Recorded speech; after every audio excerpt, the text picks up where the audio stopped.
and welcome to Newsround. I am Will Ibong. Now a recap of stories that made headlines during the week.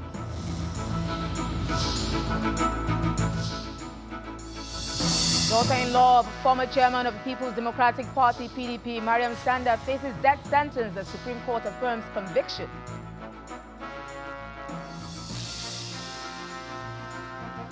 West Africa on alert as the Economic Community of West African States, ECOWAS, announces state of emergency.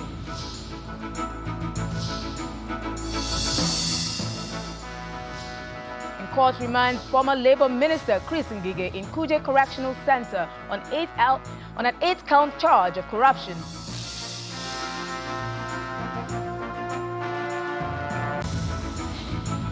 And 22 people killed in a building collapse in the Moroccan city of Fez.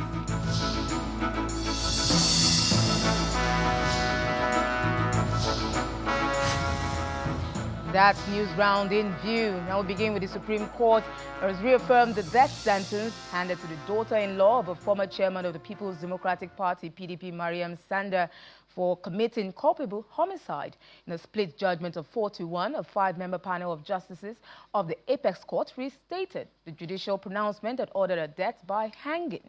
The court resolved all the issues raised to set aside a conviction and the sentence against her and dismissed the appeal for want of merit. In the lead verdict delivered by Justice Moore Adumen, the Apex Court held the prosecution established her guilt beyond every reasonable doubt. It is also held that the Court of Appeal's decision that upheld the sentence that was passed by the trial court was unassailable. The Supreme Court held that it was wrong for the executive to seek to exercise its powers to grant pardon over a case of culpable homicide in respect of which an appeal was pending. An Abuja High Court had on January 27, 2020, sentenced her to death by hanging after she was found guilty of stabbing her husband, Bilyamin Bello, to death at their Abuja residence in 2017. Now, on Tuesday, the Economic Community of West African States has declared a state of emergency across the region. And the president of the ECOWAS Commission, Mr. Omar Toure, who made the announcement during the 55th session of the Mediation and Security Council at the ministerial level in Abuja, said recent developments underlined the imperative of serious introspection on the future of Africa's democracy. The 55th session of the ECOWAS Mediation and Security Council opens in Abuja amid security challenges within the region, including military coups, violent extremism, and food insecurity. Diplomats and senior officials, including Nigeria's Minister of Defense, General Christopher Musa, are attending the meeting to consider the escalating political and security threats across the region. The meeting focuses on assessing country-by-country security risk, safeguarding democratic systems, and preparing for key elections in Guinea, Benin, and the Gambia and Cape Verde. It also seeks to boost regional coordination against terrorism and organized crime. Events of the last few weeks have shown the imperative of serious introspection on the future of our democracy and the urgent need to invest in the security of our community. Elections have become a major trigger of instability in our community. Despite the best of efforts of our community to establish constitutional convergence principles and to have a support program for elections in our region in order to safeguard our democratic credentials and stability, we have continued to witness political practices that violate some of these principles. According to the Commission, the region faces a worsening humanitarian crisis driven by conflict and political instability, leading to the displacement of over 7.6 million people, food insecurity, which may force millions to hunger, prompting urgent calls for action to protect vulnerable populations. Our region continues to see grim numbers on the humanitarian front. Behind these numbers are families, women and children who bear the brunt of instability.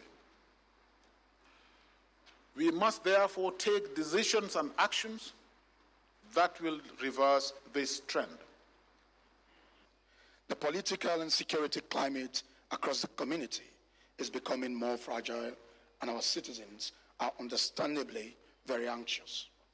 The discussions we have today must move beyond just reaffirming principles. They must generate decisions that offer real hope and strengthen the credibility of our institutions. The Council is expected to issue strong security and governance recommendations to the heads of state and government, who are expected to meet later in the week to protect communities, preserve regional unity, and restore stability. Benny Ark, Channels Television News. Now, concerns over the coup contagion in Africa also compelled the Senate's approval of President Bola Tinubu's request to deploy Nigerian troops to the Republic of Benin in support of efforts to restore peace and stability. The approval, which followed last weekend's attempted coup, was announced by Senate President Senator Godswill Akpabio after lawmakers considered the request in the Committee of the Whole in line with Section 5, Part 11 of the 1999 Constitution. Barely 48 hours after a failed coup attempt in neighboring Benin Republic, lawmakers reconvened to consider a communication from President Bola Tinubu urgently seeking approval for the deployment of troops. Further to a request received from the government of Benin Republic for the exceptional and immediate provision of air support by the armed forces of the Federal Republic of Nigeria. Minutes after, the Senate considered the request in a Committee of the Whole before it is subsequently passed. Will the Senate now confirm the actions of Mr. President in the deployment of the Air Force and troops to Benin Republic to ensure peace mission and restore order and sanity in that country, thereby saving Nigerians from thousands and thousands of refugees? Those in support of the confirmation of the approval say aye. Those against say nay. The approval is hereby confirmed. With the communication of one lawmaker, however, interjects. I have thought that with the communication of Mr. President, which has been read this morning, that we will discuss the validity and the appropriateness. Once it is closed, Mr. President, you cannot reopen it. It is sealed in concrete. Our endorsement of the action is total. It is not open to further conversation. There was no need for debate when there is total consent. You will only debate when you have divergent views. Separately, other concerns emerged during plenary, notably in the aviation sector. From Abuja to Lagos ranges from 400 to 650,000. And then from here to Enugu is about 500,000. When we noticed all this, the committee, we decided to even investigate further. And we now find out that cut across, people cannot afford to travel. This is over 400% increment at a go. We never had it this way, Mr. President. And that takes us to the question to the Ministry of Aviation of Federal Republic of Nigeria. When are we going to have back our Nigeria Air? There is need for us, having known all these facts, to bring all these relevant stakeholders and confront them. An attempt by a lawmaker to douse the blame was met with rousing disapproval. It does not work for the airline owners. Everything is very high, and you cannot put the life of our citizens. No, it must go. It must go. But, okay, I'll take back that. It's clearly a matter the upper chamber is eager to speedily resolve. That the Senate should invite all relevant stakeholders immediately to appear before the Senate Committee on Aviation and other relevant committees immediately to avoid exploitation of Nigerians and disruption of travel plans. In the meantime, the Senate has also summoned the Minister of Education for a meeting and public hearing with the Senate Committee on Basic and Secondary Education to address concerns about the introduction of new subjects into the school curriculum for students about to sit for the WAEC examination. From the National Assembly, Gloria Umezuke, Channels Television News. Now, the week progressed with President Bola Tinubu's directive to the Vice President to work with the National Executive Council to look for villages or grazing reserves that can be salvaged or rehabilitated into ranches and livestock settlements. This, according to the President, is to eliminate the possibility of conflict in the livestock reform process in the country. Speaking at the Federal Executive Council meeting in the State House, the President also emphasized his directive on the withdrawal of policemen from VIPs. Members of the Federal Executive Council gather for the week's meeting. The arrival of President Bola Tinubu signals the commencement of the meeting. Shortly afterwards, the president restated his directive on the withdrawal of police escort for VIPs. If you have any problem of security because of the nature of your assignment, please contact the IGP and get my clearance. The Minister for Interior should liaise with IGP and the civil defense structure to replace those police officers who are on special security duties, so that you don't leave people exposed. He emphasized the need to tackle the country's security challenges. It should be effected. We face challenges here and there of kidnapping and terrorism. We need all the forces that we can utilize. The president also touched on another pressing issue, that of ranching. I think the vice president should get the neck, first of all, to see which village or grazing reserves that can be salvaged or rehabilitated into ranches, livestock settlement. We must eliminate the possibility of conflicts and turn the livestock reform into economically viable development. The opportunity is there. Let's utilize it. The meeting continued for the next 2 hours, after which State House correspondents were briefed on the resolutions reached. The DG of procurement actually told the president that about 2,000 contractors are being holding money. And this, of course, I said, made the president very, very upset. Why we've had the federal land revenue person saying we are getting more money and so on. So what could be the cause of this thing? So that's why he set up a multi-ministerial committee to look at the problem, to really find out what's the cause. He even said that as a sovereign country, you can go and borrow to pay those contractors. Structural upgrade to 9 airports across the country was also approved by Council. This aimed at boosting passenger safety and convenience. From the presidential villa, Lanre Lasisi, Channels Television News. When Newsround returns, 22 people killed in a building collapse in the Moroccan city of Fez. To stay with us.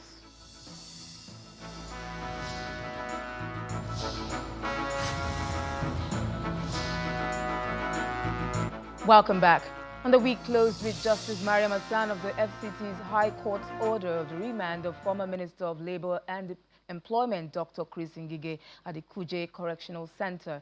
Dr. Ngige, who was arraigned on an 8-count charge by the Economic and Financial Crimes Commission on alleged corruption charges, would remain in Kuje Correctional Center till Monday, December the 15th, when his bail application would be heard.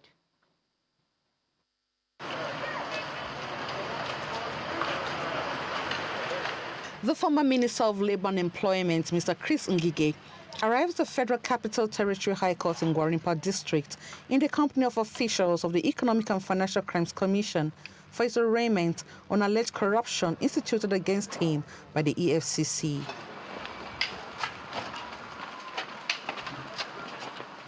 The courtroom is quite full of lawyers from both sides, friends and well-wishers who have come to witness the case. Part of the charge against him is that he allegedly conferred unfair advantage on his associates in the award of several contracts when he held office as minister between 2015 and 2023. He is also accused of corruptly accepting gifts of several millions of naira through his organizations when he was in office. He pleaded not guilty to other 8-count charge brought against him by the EFCC.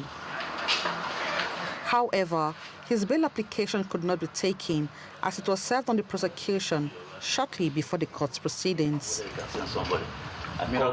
His lead counsel pleaded with the court to admit the former minister on health grounds pending the hearing of the bail. But the request was opposed to by the counsel to the EFCC on claims that the former minister was a flight risk, adding that he would respond formally to the bail application. Naturally, before commencement of trial, the place of abode for him shall be nowhere other than the correctional center.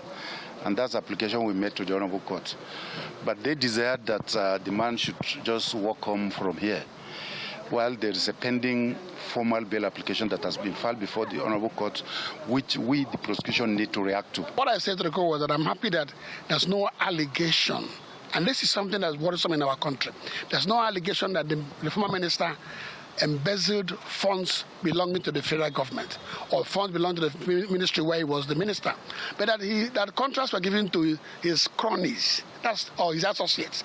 And then it's worrisome because I know that all government parastatals, including the NSITF or even the Ministry of Labour, all government parastatals ought to have a contract tenders board. In a short ruling, Justice Mariam Hassan adjourned to Monday, December 15 for hearing in the bail application. Emanuela Ekele, Channels Television News. On Thursday, the Senate completed the screening of all 67 ambassadorial nominees forwarded to the National Assembly by President Bola Tinubu, wrapping up a week of scrutiny and a heated confrontation on the floor. The first batch of 3 nominees were screened last week, while the remaining 64, comprising 34 career and non-career candidates, were processed in 2 additional batches by the Senate Committee on Foreign Affairs. From Senator... It's an unusually light agenda on the last day of plenary as lawmakers opt to shift focus to committee meetings. Ambassadorial nominees of the president began to arrive at the National Assembly in preparation for their screening. In fives, the notable names including the former INEC chairman, the former sole administrator of Rivers State, former Chief of Army Staff, Lieutenant General Abdurrahman Dambazau, appeared before the panel. My name is Mahmoud Yakubu, former Executive Secretary, Tertiary Education Trust Fund, TED Fund, and former Chairman INEC. Retired Lieutenant General Abdurrahman Bello Dambazau, a former Chief of Army Staff, and former Minister of Interior. Thank you. My name is Fatima Florence Ajimobi, wife of late Senator Abiola Ajimobi from Oyo State. I appear before... Finish. We all know you. Finish. Thank you. My name is Professor Isaac Adewale, former President of the African Organization for Research and Training in Cancer, former Vice Chancellor, University of Ibadan, former Minister of Health, Federal Republic of Nigeria. Members of this honorable committee, my name is Chief Femi Fani-Kayode. I was the Minister of Aviation of this country, and I was also the Minister of Culture and Tourism of this country. After brief introductions, former ministers, lawmakers and ambassadors are equally asked to take a bow. Defending the practice, the Senate's leader immediately provides clarifications. The people that we asked to take a bow and go were people who had had the privilege of serving as elected members of the National Assembly. And the reason why that is done, not only in Nigeria, but all over the world, is the fact that we do not, our rules will not allow us to waste the precious time of the public and of the media in trying to screen them all over again. We also rely on the report, the security report from the DSS, from the police, and other relevant security agencies. However, tension broke out at the turn of former presidential spokesman, Mr. Reno Omokri. A motion had been raised for him to take a bow and leave, but a lawmaker insists on making a comment before the motion can be adopted. If there is a motion on ground, it should be seconded. If it is not seconded, it's dead. Mr. Chairman, I think I needed to speak on this in the public interest. with particular reference to the nominee, Reno, because we cannot pretend we have not had stories. We can't work on stories. For me, there is no petition before the for me. And so when I talk, those who are not the governors should listen. Governors come to Senate. You have to have governors. You struggle to. Your Excellency, Your Excellency. What is it? You have to have that large hand. Become a senator. You have to have. For me, President Bola Ahmed Tinubu has showed a rare quality. For several minutes, the face-off continued, bringing the screening process to a standstill.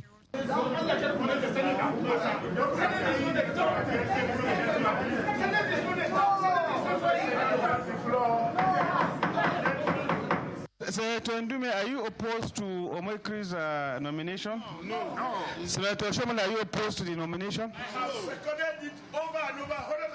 Finally, calm was restored. The committee subsequently cleared all 67 nominees ahead of their final confirmation on the Senate floor next week. Meanwhile, like the House, President Bola Tinubu had earlier transmitted the 2026 to 2028 medium-term expenditure framework and fiscal strategy paper to the Senate for consideration and approval in a correspondence submitted to the upper chamber and read by the Deputy Senate President, seeking expedited legislative action. From the National Assembly, Gloria Umezuke, Channels Television News. And still on Thursday this week, the House of Representatives sought the federal government approval of tax waivers to airlines in a bid to reduce flight fares this Yuletide and a reduction in auxiliary charges in the aviation industry by 50%. Meanwhile, a bill to amend the CBN Act to provide for single six-term tenure for the CBN governor scheduled second reading in the House. As lawmakers convene for the final plenary session of the week, a pressing public issue takes center stage. Local flight fares running into almost £500,000 worries Nigerians. What the airlines operators in Nigeria have done in the past 12 hours is completely uncalled for. And I stand with the content of this very motion that our operators, airline operators, should be called to order. My own opinion is that we should be very circumspect on this matter. We cannot jump into regulating air cost prices because there are variables that I believe are technical and we need a greater in-depth analysis before we can take such a decision. If you look at the airfare at the end of your ticket when you book, you will see the diagnosis, or you will see the breakdown how the airfare is charged, and you will see how much money goes to the airline operator. For the first time in 20 years, this administration, through national reform, has made it possible for international dry leaser to accept to come to Nigeria for the first time. And you know what that means? It means that they are getting aircrafts now 1/3 of what the usual price was. As the debate continues, lawmakers kick against subsidizing flight fares and propose alternatives instead.